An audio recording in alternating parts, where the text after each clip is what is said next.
Mas sabe, e a gente tem trazido, muitas das vezes, a gente entende, né? Que a gente lê os 66 livros da Bíblia e a gente vê de Gênesis a Apocalipse, Deus ele confirma na palavra de Deus que existe tanto a humanidade, Cristo, anjos e demônios. E muitas pessoas elas acham que a maioria das coisas erradas que acontecem são de, de, de fonte diabólica. Ok. Só que a gente tem que entender algo que ali, quando Jesus estava no deserto, explica claramente para a gente o que é o poder que o inferno ele tem contra a igreja, contra a humanidade. O maligno ele tem o poder de oferecer a raça humana ao pecado. Só que a raça humana, a gente é que decide, através do livre-arbítrio, se aceita ou se não aceita. Então, óbvio, o maligno existe? Existe. Ele nos odeia, ele odeia a nossa vida, odeia tudo, tudo, tudo, odeia. Só que a gente tem que entender que antes dele manifestar algo, nós precisamos entender que Ô, Milena, existe ali uma decisão nossa. vou só falar, fazer uma brincadeira aqui. O maligno odeia quem faz a vontade de Deus. Ultimamente, o maligno tá amando a igreja. Tá amando, porque ela tá fazendo o papel que era para ele fazer, ele tá de braço cruzado, e a igreja tá fazendo o trabalho dele. Os falsos crentes tá fazendo o trabalho dele. E outra coisa, perceba que o diabo sempre oferece para o homem aquilo que ele já é, aquilo que ele já tem. Só que ele quer acelerar o processo. E é nessa hora que a pessoa cai. Jesus, ele chega para Jesus e fala: Uai, lá no batismo não foi dito que você era o filho de Deus? Já começa assim, querendo tirar a identidade do cabra. Então, se Uhum. você é mesmo, fala para essa pedra se transformar em pão. Nas entrelinhas, ali, naquele rolo, ali acho que ninguém foi lá para escrever certinho, mas acho que Jesus falou assim: Ô, queridão, eu sou o pão da vida. E Sim. você está pedindo para eu fazer pão, porque você acha que eu vou morrer de fome? Queridão, aqui não. Lá com Eva, presta atenção, hein? Olha a chave aqui, olha a chave. Lá com Eva, você conseguiu oferecer para ela aquilo que ela já tinha. Você falou para ela que se ela comesse, ela seria igual a Deus, sendo que ela já era igual a Deus. Era Lá você igual. conseguiu enganar. Aqui não. Ó, o diabo, tá bom então, tá bom, vai, tá escrito isso aí, beleza. Então faz o seguinte, pula daquele pináculo lá, que também está escrito que o Senhor dará ordem aos seus anjos para segurar a tua mão, para que você não tropece, tá? Aí Jesus nas entrelinhas fala, filhão, eu sou o autor da vida. Eu vou morrer fisicamente ali para fazer algo maior que você sabe que vai rolar aí. Mas eu sou o autor da vida e você falando que eu tenho medo da morte. Amigão, por favor, Sim. não me engana, É não me esse engana. desprezo, é esse desprezo, Fabrício, que a gente deve ter pelo pecado. O se parecer com o Senhor é esse comportamento de olhar para o pecado com desprezo. Nós somos pecadores, sim. O pecado contaminou o primeiro homem ali. Contaminou, sim. Só que a verdade do evangelho é que a gente não foi criado para o pecado. A gente está contaminado por ele. Isso é uma coisa clara. Só que a gente não foi criado para o pecado. Mas a gente prega um E é por evangelho que nem pecado tem no nosso evangelho mais. Tem uhum, pastores pregando que se pregar sobre o pecado, afasta o membro. E eu uhum, pergunto, queridão, se você está com medo de pregar sobre o pecado porque afasta o membro, a, a força motriz do evangelho, o cerne do evangelho, aquele que pode convencer o homem do pecado, da justiça e do juízo, não está ali. sim, Se você está com medo de sim, falar sobre pecado, aquele que convence o homem do pecado, que o papel é dele, você prega, e o papel é dele convencer. Se você está com medo de falar, é porque ele não está aí. sim. Isso é uma realidade, sabe? Eu, de fato, assim, eu costumo dizer, né? Costuma dizer que só o que ficou da Milena foi a carcaça, ficou só o corpo. Então, eu tenho, assim, sabe, me dá um negócio, uma coisa assim no espírito, fico emocionada, sabe? Porque não tinha como eu ser salva por mim mesmo, não tinha como eu odiar algo que eu amava, não tinha como eu largar algo que eu era apegado. Por isso que eu falo sobre testemunhar o Senhor. Eu digo que é possível, sim. O problema é que estão contando a história por parte. O problema é que uma pessoa ela nasce pecadora e ela acha que ela nasceu assim, ela continua assim. Uma coisa até para você que está ouvindo a gente, que é muito importante que você saiba. Não existe novo nascimento para aquele que diz assim, eu nasci assim, eu vou morrer assim. Eu aprendi isso com os meus pais e eu vou viver assim. Eu vou fazer aquilo que eu cresci aprendendo. Não existe novo nascimento sobre isso. O nascido de Deus, ele não está preso a coisas que ele aprendeu anteriormente de Cristo. Na verdade, o nascido de Deus, ele se esvaziou e ele vai aprender agora tudo novo. Assim como eu tenho ensinado, eu e o Marcelo, para o nosso filho, o que são as palavras, o que é o nome, as cores, assim o Senhor ele vai fazer tudo de novo. É por isso que ele fala que a gente tem que ser como criança, realmente, porque é estar disposto a aprender, é estar disposto a ouvir, é estar disposto a entender do Senhor o que ele quer. Só que eu digo, eu hoje, para chegar nesse entendimento que o Senhor, por misericórdia, me deu, não foi fácil, sabe? Tive que abandonar a mim mesmo, sabe? E uma pessoa que era altamente apegada consigo mesmo, com as suas vaidades, com o seu eu, com os seus achismos, com a sua prepotência, com a sua arrogância. E de repente Jesus ele me chama em cima de um prédio. Quando eu estava prestes a me suicidar, e o Senhor ele falou: eu sou o Deus que tu buscou em toda a tua vida e eu te escolhi. E eu não consegui dizer não para ele. Até hoje eu digo, Senhor, que tu possas me persuadir. Assim como o profeta falou para o Senhor, que tu venha me persuadir todos os dias. Às vezes dói muito assim largar o que é preciso largar. Às vezes é choro em cima de choro, dor em cima de dor.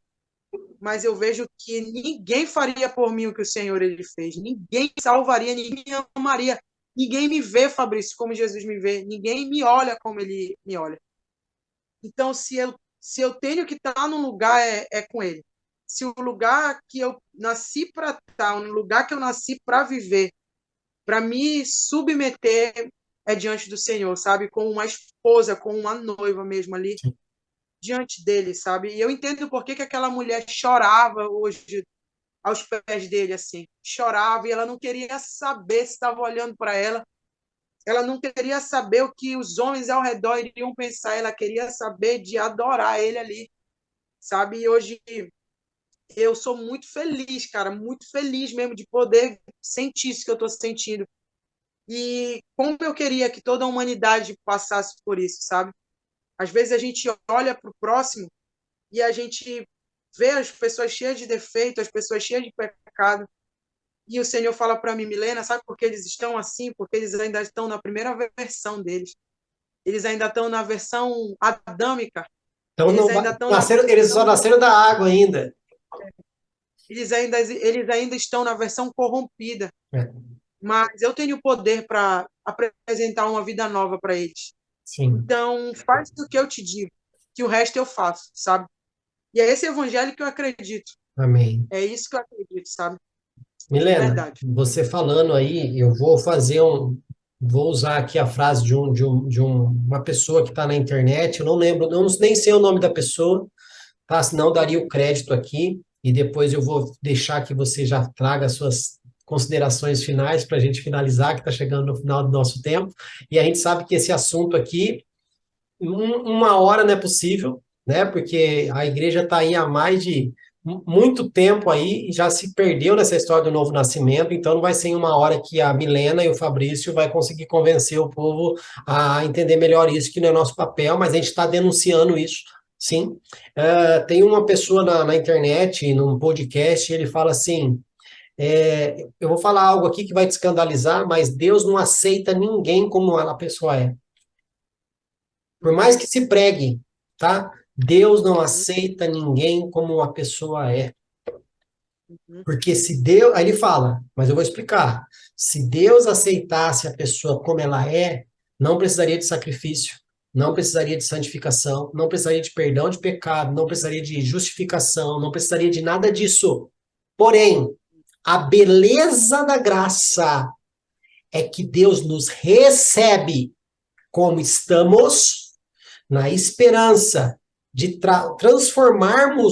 nos transformar naquilo que ele planejou que nós sejamos. Então, Deus não aceita ninguém como a pessoa é, mas ele recebe do jeito que ela está, sabendo que o poder do evangelho pode transformar essa pessoa naquilo que ela deve ser, né? Então, falar sobre o novo nascimento é algo que eu acredito que deveria ser a única pregação nos púlpitos. O resto do nosso tempo como igreja, porque sem o novo nascimento a gente não vai entrar no reino de Deus. E é o reino de Deus instituído nessa terra que transforma a vida, que traz cura, que traz libertação, que traz. É o reino de Deus. Então, Milena, muito obrigado por você ter trazido essa temática. É importantíssimo para o posicionamento da igreja nesses últimos dias entender que ela precisa entender que ela tem que morrer, né? Que o trigo, se não morrer, não vai nascer outro.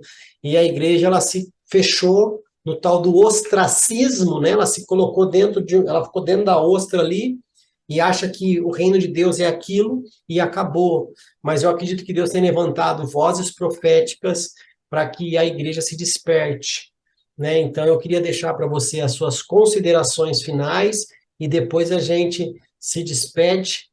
E é isso. amém. É isso. E a palavra de Deus, ela traz para a gente, né? Fala em Lucas, do capítulo 13, do versículo 25, assim: quando o dono da casa se levantar e fechar a porta, vocês ficarão do lado de fora, batendo e pedindo: Senhor, abre-nos a porta. Ele, porém, responderá: não os conheço, nem sei de onde vocês são. Então vocês dirão: comemos e bebemos contigo, e ensinaste em nossas ruas. Mas ele responderá: não os conheço, nem sei de onde vocês são. Afastem-se de mim, todos vocês que praticam o mal.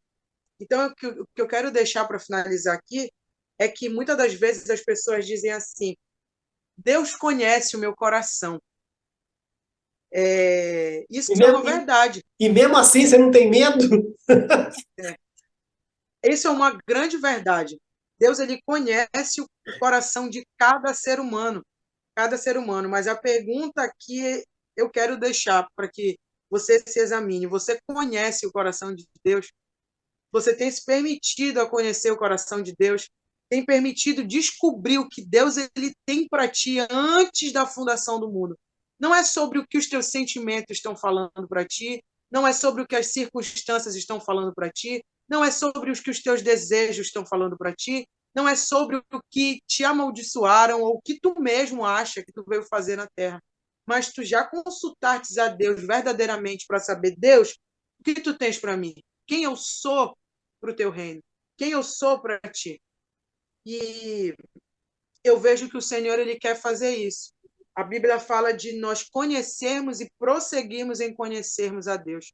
Então eu acredito que conhecer o nome de Jesus, ele traz para a gente salvação, mas conhecer de fato Cristo no interno é a melhor coisa e é para isso que a gente nasceu. A gente nasceu para isso, para conhecer o Senhor. E quando o Senhor ele vier, quando o Senhor vier, é,